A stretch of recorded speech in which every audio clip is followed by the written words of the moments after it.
Hey y'all, welcome back to In the Kitchen with Baker Girl. Thank you, Jesus. It is another beautiful day to be in the kitchen. And today, I'm going to show you how to make these delicious, crunchy, crispy buttermilk fried chicken bites. Let's get started. So I'm going to start off by making my spice blend. Here I have some black peppercorns. I have coriander. I have some dried oregano, Italian seasoning. I'm going to add in 2 dry Thai chilies. These are fairly spicy. You can use one if you feel more comfortable. I was going for spicy, so I used both. And yeah, by all means, remove the tops out of them. Now, when I bought these chilies, I actually bought them fresh, and then I dried them.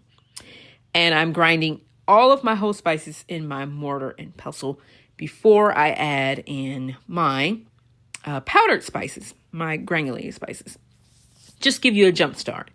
Then I'm adding in some dried sage, some onion powder, some garlic powder, some paprika. This is not smoked paprika. This is just regular paprika. And I'm going to add in some chili powder. And I'm also going to add in some chipotle powder. Now, the chipotle powder is spicy. So, again, adjust the spice level however you like. And some turmeric. The turmeric gives it a nice little color. Plus, it gives it a little bit of an earthy flavor, too. I'm also going in with some pink Himalayan salt, because that's the salt I use for savory cooking as well as baking. And I'm going to add in, of course, some powdered chicken bouillon, because you just got to. And I'm going to grind all of this together in my mortar and pestle. Now, if you don't have a mortar and pestle, you can use a spice grinder or a coffee grinder. But you want to grind it together till it's really smooth. I like to toast my spices after I blend them together. I like to toast them in a dry skillet. It brings out the flavor, but if you don't have time, you can skip that step. To my chicken breast, which I've cut up into these bite-sized pieces, I'm adding some buttermilk. And I'm also adding in a tablespoon of that spice blend. Now, I made a lot of it because I'm going to use it not only in seasoning and marinating the chicken, I'm also going to use it in the batter for the chicken or the breading. So it's doing double duty. And you just make a double amount of it. Now, for the batter, I'm using 1 cup of all-purpose unbleached flour. I'm going to add to that 1/4 cup of cornstarch. Cornstarch combined with also adding 1 teaspoon of baking powder, which I did not include here. But it'll give you a nice, crispy, crunchy coating for your chicken. And I'm adding about 2 tablespoons of that spice blend. It's already got the salt in it. It's already got all the spices, so there's no need to add anything else to this. Makes it super easy and very quick. Then just give it a good whisk and mix it together. Now, I am doing double dipped fried chicken tenders. So, for the first dip, I let my chicken marinate for about an hour, maybe more, around 2 hours. But you can let it go for as long as you like in that regard. You can let it go overnight. And I'm going to just dunk them into the flour and shake off the excess. And I have a little sheet tray here to place the chicken on. And I'm going to shake off all the excess. That's important that you remove as much of that first batch of your batter as possible, because when you double dunk your chicken, if the flour is super thick on it, it'll make your buttermilk mixture start to get too thick. And also make sure you have enough buttermilk. Obviously, I'm using 1 pound of chicken breast. But obviously, if you are making more, you will need more than 1 cup of buttermilk. You need enough so you can have enough of the buttermilk mixture to then double dunk your chicken.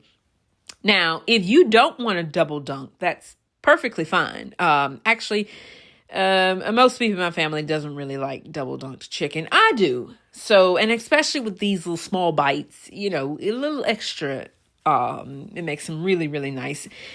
I wouldn't suggest double dunking large pieces of chicken because that could get a little too thick. But in these little bite pieces, double dunking is totally appropriate. So there I've dumped them, literally just tipped them all right back into the buttermilk. And then back into the flour she goes for the second coating. This gives you a very nice, crispy, crunchy chicken with a little bit more breading than you would get out of a single batter for your chicken. Out of a single dunking, really is the best way to say it.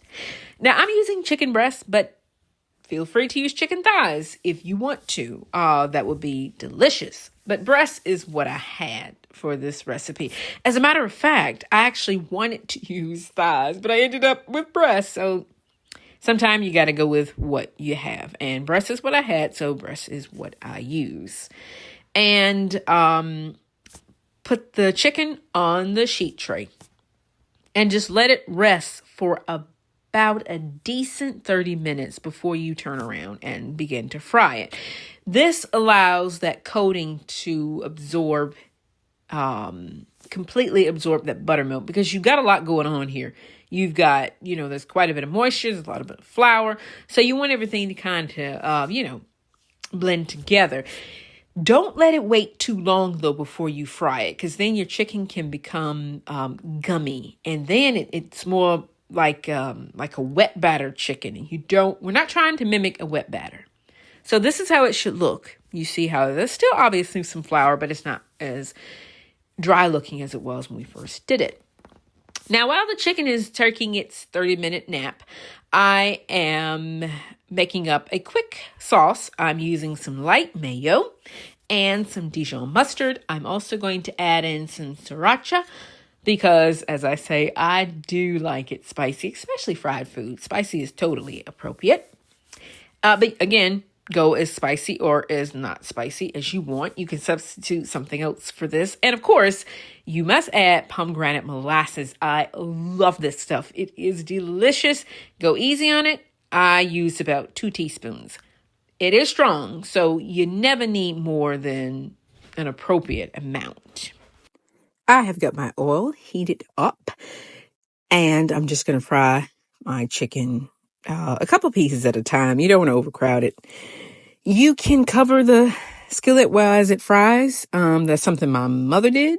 I don't. The only time I do that is when I'm doing bone-in chicken. That is another category of frying. It's more called steam-fried chicken, and that works with bone-in meat. So just keep that in mind. If you're doing bone-in, you probably want to put a lid on the skillet. But for boneless, there's no need. So fry up all of your delicious chicken pieces. And off camera, I have a baking sheet with paper towels just to absorb any excess oil from the chicken. And fry it in batches. And you want to make sure that you serve this, of course, as soon as possible, because you want to catch it while it's as crispy as possible. So have your dinner plans ready and already in place. I like to have my salad already fixed and everything ready so I can eat as quickly as possible. That looks so good. Now, if you notice, I'm dropping the chicken in with my gloved hand, but I'm using the tongs when the chicken is done. That's just a kitchen tip to avoid cross-contamination unless you have 2 sets of tongs. Oh, that looks so good, and it was so crispy. I'm just adding a little bit of parsley for a touch of garnish, and there is the sauce, and bon appetit. Enjoy. Thank you guys so much for watching. Please give this video a thumbs up. Don't forget to follow, like, and subscribe. And the good Lord willing, I will see you guys again in another video. Enjoy. Bye.